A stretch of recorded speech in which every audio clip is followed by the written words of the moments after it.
Hello friends, today we will discuss about cogging and crawling in induction motor. ये video देखने के बाद आपको कॉकिंग एंड कॉलिंग के बारे में सारी इन्फॉर्मेशन मिल जाएगी। तो चलिए शुरू करते हैं। कॉकिंग बेसिकली होता है rotor slots is equal to stator slots, और आप दूसरे शब्दों में ये भी बोल सकते हो कि स्टेटर मैग्नेटिक फील्ड और रोटर मैग्नेटिक फील्ड का आपस में इंटरलॉक हो जाना, जिससे मोटर स्टार्ट नहीं होती है।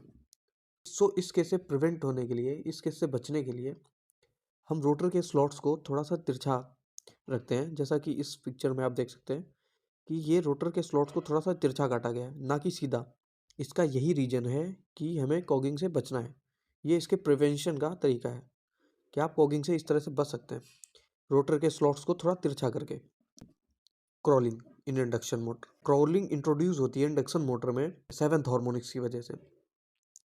Due to harmonics resultant torque जो होता है वो लो टॉर्क से कम हो जाता है। तो ये फिनोमिना क्रॉलिंग कहलाता है। जिस केस में रिजल्टेंट टॉर्क, जो ये लाइन है, ये हमारी रिजल्टेंट टॉर्क को शो कर रही है और ये हमारी लोड टॉर्क को। तो इस केस में आप देखेंगे सेवेंथ हार्मोनिक्स की वजह से, ये रही हमारी सेवेंथ हार्मोनिक्स की वेवफॉर्म। इस केस में आप देखेंगे कि रिजल्टेंट टॉर्क लोड टॉर्क से भी कम हो गया है। इसी फिनोमिना को क्रॉलिंग बोलते हैं इंडक्शन मोटर में। सेवेंथ हार्मोनिक्स की वजह से ही ये क्रॉलिंग हमें देखने को मिलती है।